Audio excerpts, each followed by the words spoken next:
Hi hello and welcome back दोस्तों, एक बार फिर से आप लोग का स्वागत है। तो लेकर आ गया हूँ न्यू ऑडियो बुक समरी। तो चलिए स्टार्ट करते हैं स्टीफन कॉवी के book the 7 habit of highly effective people. एक हाईली इफेक्टिव आदमी कौन होता है? एक हाईली इफेक्टिव इंसान वो होता है जिसका कैरेक्टर अच्छा हो, जिसके पास स्ट्रॉन्ग वैल्यूज हो। क्या आपकी कभी अपने किसी रिश्तेदार या कलीग से खटपट हुई है? किसी से ये उम्मीद रखना कि वे बदले, उससे पहले आपको खुद को बदलना होगा। क्या आपको लगता है कि आप में खुद को इम्प्रूव करने की क्वालिटी है? एक हाईली इफेक्टिव इंसान की दूसरे लोगों के साथ भी अच्छे रिलेशन होते हैं। वो अपने परिवार, रिश्तेदारों, दोस्तों, पड़ोसियों और कलीग्स के साथ मिलजुल कर रहता है और एक अच्छा रिलेशन सालों साल तक चलता है। एक हाईली इफेक्टिव इंसान कैसे बनाया जाए, ये आप इस किताब को पढ़कर सीख सकते हैं। जो भी आपकी जॉब हो, आप इस किताब से ये बात जान सकते हैं। जैसे कि अगर आप एक पेरेंट हैं तो अपने बच्चों के साथ अपना रिलेशनशिप और भी बेहतर बना सकते हैं। अगर आप एक बॉस हैं तो इस किताब में आपको ऐसे टिप्स मिलेंगे जिनसे आप और भी अच्छे लीडर बन पाएंगे। जब आपका कैरेक्टर अच्छा हो तो लोग भी आपसे नज़दीकी बढ़ाना चाहते हैं। इसलिए तो the 7 habit of highly effective people एक इंटरनेशनल बेस्ट सेलर है। ये किताब कैरेक्टर इम्प्रूव करने में फोकस करती है। ज़्यादातर किताबें आपको इस बारे में मिलेंगी कि दोस्त कैसे बनाएं या लोगों को इम्प्रेस कैसे करें, मगर 7 हैबिट्स आपको सबसे पहले एक इफेक्टिव इंसान बनाने पर फोकस करती है। अगर आपकी पर्सनालिटी अच्छी है तो बेशक आप भी एक इफेक्टिव इंसान बन सकते हैं, मगर वो बस थोड़े टाइम के लिए होगा। लोगों को जल्दी ही पता चल जाएगा कि आपके हर काम के पीछे कोई मतलब, कोई मोटिव है। लेकिन अगर आपका कैरेक्टर अच्छा है तो वो लाइफ टाइम तक आपके साथ रहेगा। आप अपने आप आसपास के लोगों को इन्फ्लुएंस करते रहेंगे और आपको पता भी नहीं चलेगा। लेकिन याद रखें कि आपको सबसे पहले अपने अंदर से शुरू करना है। तो क्या आप तैयार हैं चेंज होने के लिए? क्या आज आप एक हाईली इफेक्टिव पर्सन बनेंगे? पहला हैबिट, प्रोएक्टिव बने। प्रोएक्टिव बनने का मतलब क्या है?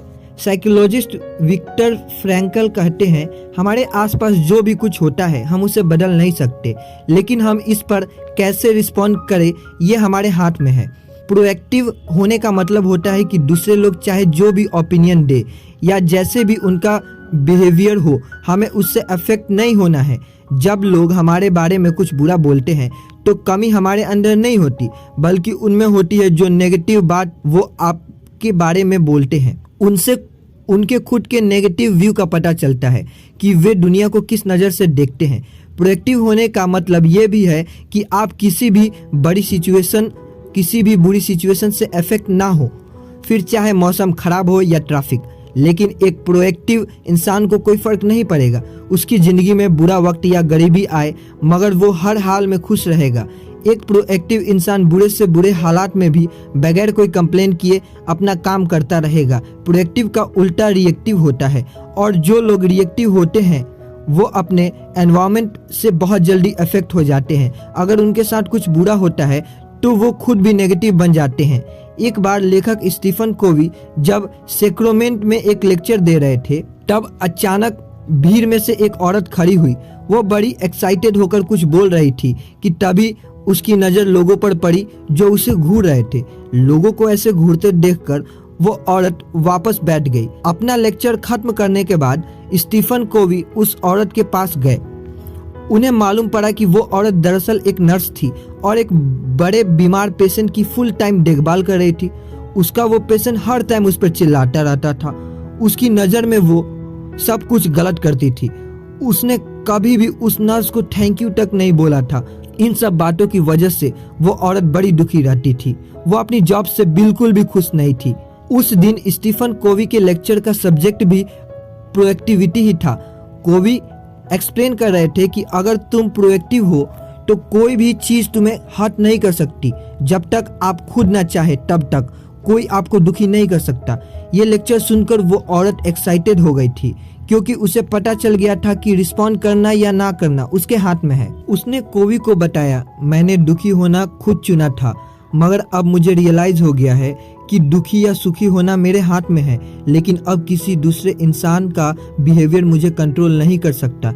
एक रिएक्टिव इंसान का मूड टीवी की तरह होता है जिसका रिमोट कंट्रोल दुनिया के हाथ में है। जब भी कोई चाहेगा वो उस रिएक्टिव इंसान का मूड चेंज कर सकता है, लेकिन एक प्रोडक्टिव इंसान वो है जिसने अपने मूड का रिमोट कंट्रोल अपने पास रखा है। एक प्रोडक्टिव इंसान को कोई फर्क नहीं पड़ता कि दूसरा इंसान उसके बारे में क्या सोच या बोल रहा है। Habit number 2, begin with the and in mind. आपकी लाइफ की सबसे जरूरी चीज क्या है? आपने माइंड में एंड को लेकर शुरुआत से हमारा मतलब है कि आपके सारे एक्शन, आपकी वैल्यूज, आपके पर्पस से मैच होने चाहिए। आपका फाइनल गोल, आपका डेस्टिनेशन पता होना चाहिए ताकि आपका हर स्टेप उसी तरफ जाए। हम कई बार बहुत से प्रॉब्लम्स फेस करते हैं, हमें आए दिन किसी न किसी चीज़ के लिए कंसर्न होना पड़ता है और लाइफ में इतने चैलेंजेस हैं कि हम कई बार भूल जाते हैं कि हमारे लिए सबसे ज़रूरी क्या है।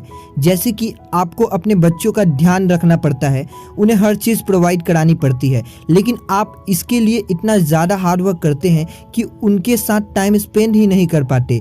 आप ये भूल जाते हैं कि मटेरियल चीज़ों से ज़्यादा उन्हें आपके प्यार और सपोर्ट की भी ज़रूरत है। अगर आप सच में अपने बच्चों से प्यार करते हैं तो उन्हें हर दिन शो कराएं कि आप उन्हें कितना चाहते हैं। आपकी बातों और आपके एक्शन में उनके लिए प्यार झलकना चाहिए और आपका यही बिहेवियर आपके पेरेंट्स और उन बाकी लोगों के साथ भी होना चाहिए जो आपकी लाइफ में बहुत मायने रखते हैं।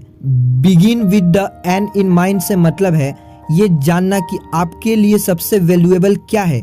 वो आपके अपने लोग हो सकते हैं या फिर आपके प्रिंसिपल जिन पर आपको पूरा यकीन है। अगर आप कुछ ऐसा करते हैं जो आपके प्रिंसिपल से मैच नहीं करता तो आप एक इनफेक्टिव इंसान बन रहे हैं। मान लीजिए कि आप एक घर बना रहे हैं, मगर इसके लिए सबसे पहले आपको अपने दिमाग में प्लानिंग करनी पड़ेगी, फिर जाकर आप टूल लाएंगे। अगर आपके घर में बच्चे हैं तो आपके घर का हर कोना चाइल्ड फ्रेंडली होना चाहिए। अगर आप कुकिंग का शौक रखते हैं तो आपको अपनी किचन अपग्रेड रखनी पड़ेगी। तो किसी भी काम को शुरू करने से पहले उसका ब्लूप्रिंट आपके दिमाग में क्लियर होना चाहिए। अगर आपको अपना घर अच्छे से प्लान नहीं किया है तो इसे प्रॉपरली कंस्ट्रक्ट करना मुश्किल हो जाएगा और लास्ट में आपको इसे रिपेयर कराने में फालतू पैसे ही खर्च करने पड़ेंगे। लाइफ में हर चीज़ प्लानिंग मांगती है और इसी तरह एंड को माइंड में रखकर ही शुरुआत होती है। ये सोचे कि आपको सबसे पहले क्या करना है और ये श्योर कर ले कि वो आपके वैल्यूज़ के साथ फिट हो सके। क्या आप सबसे ज़्यादा ऑनेस्टी में वैल्यू करते हैं या फिर आप रिस्पेक्ट की ज़्यादा वैल्यू करते हैं? इसी को ध्यान में रखते हुए अपने दिन की शुरुआत करें। अपने वैल्यूज़ पर पूरा यकीन रखें ताकि आपकी लाइफ में जो भी चैलेंज आए आप अपने वैल्यूज़ के हिसाब से उन चैलेंजेस को फेस कर सकें। तीसरी हैबिट, सबसे पहले ज़रूरी चीज़ें करना। सबसे पहले ज़रूरी कामों को करने का मतलब सिर्फ टाइम मैनेजमेंट से नहीं है, ये सेल्फ मैनेजमेंट भी है। इंसान होने के नाते हम सब सेल्फ अवेयर होते हैं और यही चीज़ हमें सारी लिविंग थिंग्स में सुपीरियर बनाती है, क्योंकि सिर्फ हम इंसान ही खुद को इवेल्यूट कर सकते हैं और जब हमें लगता है कि हम कुछ गलत कर रहे हैं तो हम उसे चेंज कर सकते हैं। जब हमें बहुत से काम करने होते हैं तो सबसे पहले हमें अपनी प्रायोरिटीज सेट करनी चाहिए। कुछ लोग प्लानर्स की हेल्प लेते हैं ताकि उन्हें याद रहे, कुछ लोग टू डू लिस्ट और बोर्ड बनाते हैं ताकि उन्हें ज़रूरी काम याद रहे, लेकिन बावजूद इन सब के कई बार हम अपने बेहद ज़रूरी काम टाइम पर कंप्लीट नहीं कर पाते हैं। जब आपकी प्रायोरिटीज़ पूरी नहीं हो पाती तो सेल्फ डिसिप्लिन आपकी प्रॉब्लम नहीं है, असली प्रॉब्लम यह है कि आपने अपनी प्रायोरिटीज़ को दिल दिमाग में बैठाया ही नहीं। आपने ये सोचा ही नहीं कि ये आपकी टॉप प्रायोरिटीज़ क्यों है, क्यों ये आपके लिए इम्पॉर्टेंट है। सोचिए ज़रा इसके बारे में, ये आपको और ज़्यादा मोटिवेट करेगा।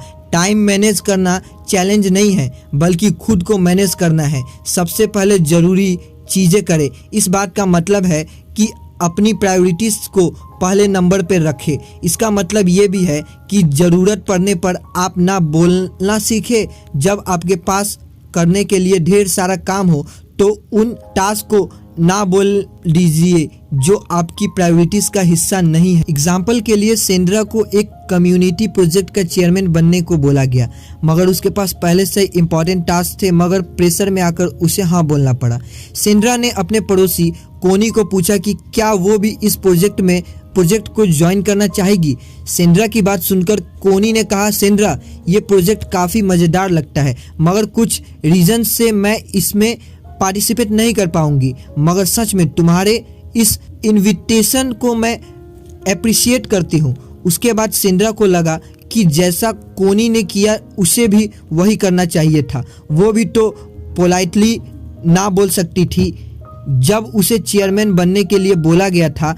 ये प्रोजेक्ट कम्युनिटी के लिए अच्छा था, मगर कोनी को अपनी टॉप प्रायोरिटीज़ मालूम थी, इसलिए उसने ना बोला। उसके पास करने के लिए दूसरे ज़रूरी काम थे और इसलिए उसने पोलाइटली ना बोलने की हिम्मत की। अगर आप अपनी प्रायोरिटी अपने दिल और दिमाग में अच्छे से प्लान कर लेते तो आपके लिए बाकी चीज़ों को ना कहना आसान रहेगा और आप अपने ज़रूरी कामों को आसानी से टाइम पर पूरा भी कर पाएंगे। सेल्फ डिसिप्लिन से ज़्यादा ज़रूरी है कि आपके पास विल पावर हो जिससे आप जरूरी कामों को सबसे पहले निपटा सके। चौथी habit, think win win. Win win एक ऐसा सॉल्यूशन है जो आपको और उन लोगों को जिनसे आप इंटरेक्ट करते हैं काफ़ी बेनिफिट देगा। जब भी आपका अपनी फैमिली और कलीग के साथ कोई इश्यू होता है तो उसका कोई सॉल्यूशन निकालना ही पड़ता है जिससे सबका भला हो। विन विन बेस्ट सॉल्यूशन है। अगर कोई जीतता है और दूसरा हारता है तो इससे एक लंबा और मजबूत रिलेशन नहीं बन पाएगा। इमेजिन करो कि आपका अपने कलीग से डिसएग्रीमेंट हो जाता है तो आपको ये करना है कि जो भी प्रॉब्लम है उस पर खुलकर बात करनी है, उसका कोई ऐसा सॉल्यूशन निकाले जो आप दोनों के लिए सही हो, लेकिन अपने कलीग को खुद पर हावी ना होने दे, ना ही आप उस पर हावी हो। आप दोनों का रिश्ता बैलेंस होना चाहिए जिसमें दोनों की जीत हो। इस तरह से आपके और आपके कलीग में कोऑपरेशन रहेगा जिससे आप एक टीम की तरह काम कर सकते हैं। एक दूसरे के साथ कॉम्पिट करने से ये कहीं ज़्यादा अच्छा है। अब इमेजिन करें कि आप बॉस हो और अपने किसी एम्प्लॉय से आपका डिसएग्रीमेंट होता है तो जाहिर सी बात है कि आपकी ही बात ऊपर रहेगी, क्योंकि आपका एम्प्लॉय आपकी जॉब की वजह से आपके सामने चुप ही रहेगा। एक बॉस होने के नाते आप बेशक आर्ग्यूमेंट में उससे जीत जाए, मगर लॉन्ग रन में देखें तो ये आपकी हार होगी, क्योंकि अपने एम्प्लॉयज़ को नीचा दिखाकर आप उन्हें मोटिवेट नहीं कर सकते। वो आपके लिए काम तो करेगा मगर मन मार के, तो कुल मिलाकर नुकसान तो आपका ही हुआ। कॉम्प्रोमाइज़ करना हमेशा अच्छा होता है, फिर भले ही आप बॉस ही क्यों ना हो।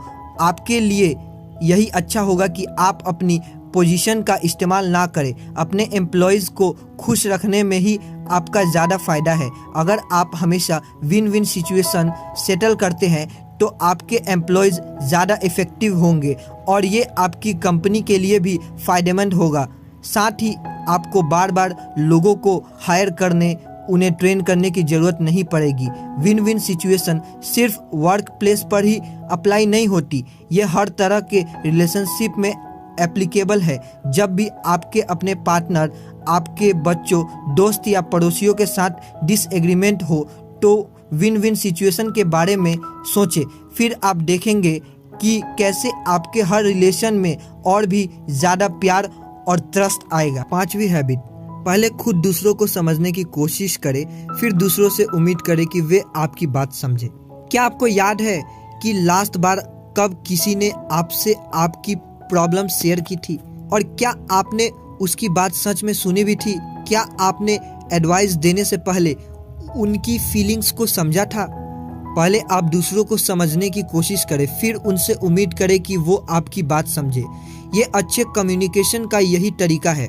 हम अपनी राइटिंग, रीडिंग, स्पीकिंग और लिसनिंग के ज़रिए कम्युनिकेट करते हैं। बचपन में हम लिखना, पढ़ना और बोलना सीखने में सालों लगा देते हैं, लेकिन किसी भी बात की सही ढंग से सुनने के लिए ऐसी कोई ट्रेनिंग नहीं है।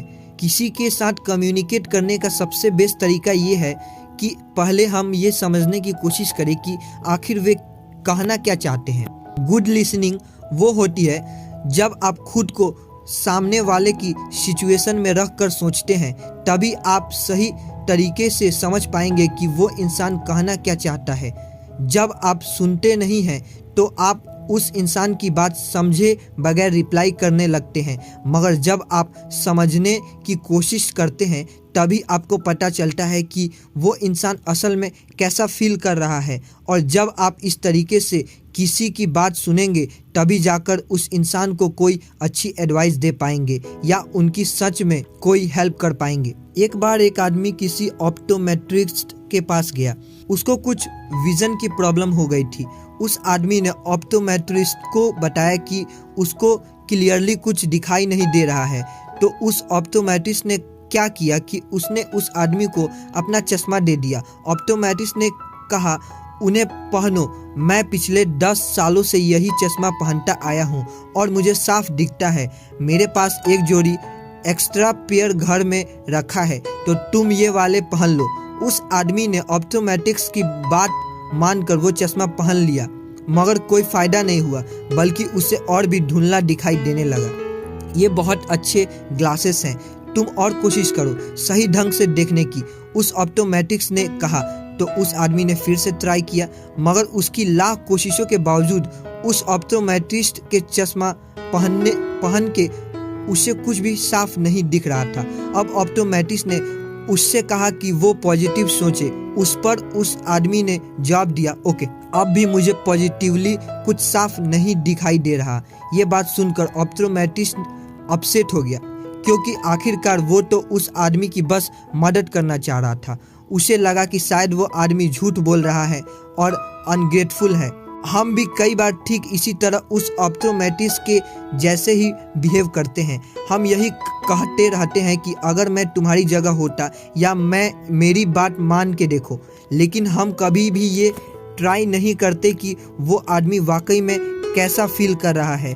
और इसका रिजल्ट ये निकलता है कि वो इंसान हम पर कभी यकीन नहीं करेगा और ना ही कभी दोबारा हमारे पास अपनी प्रॉब्लम लेकर आएगा।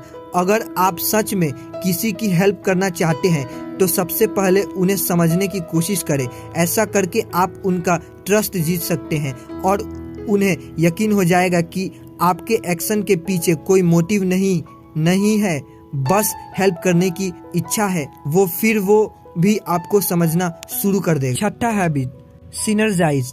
सिनर्जी का मतलब है the whole is greater than the sum of its parts. यानी जब एक आदमी दूसरे की मदद करता है तो दोनों साथ मिलकर बहुत कुछ अकम्प्लिश कर सकते हैं। जब एक टीम का मेंबर दूसरे टीम मेंबर के साथ मिलकर काम करता है तो वो दोनों मिलकर अकेले इंसान के मुकाबले बहुत ज़्यादा अचीव कर सकते हैं। जब भी कोई नेचुरल डिजास्टर या कालामिटी जैसे आग, टाइफून या अर्थक्वेक होते हैं तो लोग सिनर्जाइज होते हैं, यानी साथ मिलकर काम करते हैं। वो मुसीबत में पड़े लोगों की मदद करने के लिए आगे आते हैं। तब लोग अपने डिफरेंसेस भूल जाते हैं। मुश्किल सिचुएशन लोगों के अंदर कोऑपरेट करने की फीलिंग्स ले आती है और सब तुरंत मिलजुल कर सर्वाइव करने के लिए तैयार हो जाते हैं। सिनर्जी के मतलब कोऑपरेट या कोलैबोरेशन भी है। इसका मतलब साथ मिलकर चलना और कंबाइंड एफर्ट भी है। चाहे कोई भी ग्रुप हो, अगर आपस में सिनर्जी होगी तो इसका बेनिफिट जरूर मिलेगा। लेकिन प्रॉब्लम तो ये है कि ये सिनर्जी हमारी लाइफ में हर रोज नहीं होती, लेकिन आपस में अपने डिफरेंसेस दूर करना ही नहीं चाहते। उन्हें ये बड़ा मुश्किल लगता है क्योंकि हर किसी का एक डिफरेंट पॉइंट ऑफ व्यू होता है, डिफरेंट वे ऑफ थिंकिंग होती है। हम इस दुनिया को अलग नज़र से देखते हैं क्योंकि हम अपने खुद के हिसाब से ये दुनिया देखते हैं। हमें ये समझना ही होगा कि दुनिया को देखने का हमारा नज़रिया लिमिटेड होता है, इसलिए हमारी सोच भी लिमिटेड हो जाती है। हमें दूसरे लोगों को जानने और उनके एक्सपीरियंस को समझने की खास जरूरत है। ये किसी ऑप्टिकल इल्यूजन की तरह है। हो सकता है कि जो मुझे एक यंग लेडी नजर आ रही है वही आपको एक बूढ़ी औरत दिखाई दे। हम दोनों ही उस इमेज को डिफरेंटियल इंटरप्रेट कर रहे हैं। हालांकि हम दोनों ही अपनी जगह सही है, तो इस बात पर बहस करने का कोई फायदा नहीं है। सिनर्जाइज करने के लिए हमें एक दूसरे के पॉइंट ऑफ व्यू को समझना ही पड़ेगा और इस तरीके से हम एक बड़ी पिक्चर देख सकते हैं। सिनर्जी का मतलब है कोऑपरेशन, इसका मतलब है अपने डिफरेंसेस को एक्सपेक्ट करना और एक दूसरे के विचारों की कद्र करना। ये कभी साबित करने की कोशिश ना करे कि बस आप सही है और दूसरा वाला गलत है। उस इंसान के नजरिए से भी समझने की कोशिश करे, उससे आपकी नॉलेज ही बढ़ेगी और कोई नुकसान नहीं होगा। बसबाजी करने से बेहतर और भी कई अल्टरनेट हैं। जब आप दूसरों के व्यूज की रिस्पेक्ट करने लगते हैं तो आप उनके साथ मिलकर काम कर सकते हैं। आप कोऑपरेट करके मिलकर काम करने से कई सारी नई और अच्छी चीजें क्रिएट कर सकते हैं। Habit 7, sharpen the saw. Sharpen the saw से हमारा मतलब है कि अपने सबसे बड़े एसेट्स को शार्पन करें, यानी हमेशा कुछ नया सीखते रहे। और आपका सबसे बड़ा एसेट्स आप खुद हैं। आपको रेगुलरली खुद को रिन्यू करना पड़ेगा। अपनी लाइफ के हर एस्पेक्ट में आपको इम्प्रूव करना पड़ेगा, मतलब फिजिकली, स्पिरिचुअली, मेंटली, सोशल और इमोशनली। आप रेगुलर एक्सरसाइज से खुद को रिन्यू रख सकते हैं। इसके लिए ज़रूरी नहीं है कि आप जिम जाए या फिर महंगे इक्विपमेंट ही खरीदें। आप घर पे ही सिंपल एक्सरसाइज कर सकते हैं। आप रन कर सकते हैं, जॉगिंग कर सकते हैं या फिर रैपिड वॉक ले सकते हैं। अगर आप एक्सरसाइज नहीं करना चाहते तो स्लो तरीके से कोई भी एक्टिविटी कर सकते हैं और फिर आप देखेंगे कि डे बाय डे आपकी बॉडी इम्प्रूव हो रही है। इसी तरह आप अपनी स्पिरिट को भी रिन्यू करने की ज़रूरत है। ऐसा कई बार होता है, आप जब खुद को पूरी तरह थका हुआ पाते हैं, रोज़मर्रा के चैलेंजेस से हम बेहद थक जाते हैं, तो हमें खुद को इंस्पायर करने की बेहद ज़रूरत है। और आप प्रेइंग, म्यूजिक, बुक रीडिंग करके या फिर नेचर के साथ जुड़कर खुद को इंस्पायर कर सकते हैं। ये आप डिपेंड करता है आपके ऊपर, आपकी स्पिरिट किस तरीके से अच्छा फील करेगी। कभी कभी एक ब्रेक लेना भी ज़रूरी होता है ताकि आप खुद को टाइम दे सके और अपने बारे में सोच सके। हम जब यंग होते हैं तो हमारा दिमाग खुद ही अपनी एक्सरसाइज कर लेता है, लेकिन एक बार स्कूल खत्म करने के बाद हम शायद ही कोई बुक पढ़ने का टाइम निकाल पाते हो या कुछ नया सीखते हैं। लेकिन लर्निंग सिर्फ स्कूल तक ही लिमिट नहीं होनी चाहिए। हम इसके बाद भी खुद को एजुकेट करने के तरीके ढूंढ सकते हैं। अपने डेली रूटीन के कामों से हटकर कुछ अलग चीजें ट्राई करें। खुद को चैलेंज करें कि आप कम से कम हर महीने एक पूरी बुक पढ़ सकते हैं। और जो लोग बहुत बिजी हैं और बुक नहीं पढ़ सकते, उनके लिए हमने ये चैनल बनाया है अवेक अप। हमारे सोशल और इमोशनल एस्पेक्ट एक दूसरे के साथ क्लोजली जुड़े होते हैं। ऐसा इसलिए क्योंकि हमारे इमोशन लोगों के साथ इंटरेक्ट करने से ही पैदा होते हैं। हर दिन हमें दूसरों के साथ अपने रिलेशन इंप्रूव करने का मौका मिलता है। तभी तो कहा गया है कि ऑनर और नेवर लव, यानी अपने पड़ोसियों से प्यार करें। अगर आप एक काइंड नेचर पर्सन हैं तो यकीन मानिए आप एक लंबी खुशहाल लाइफ जिएंगे।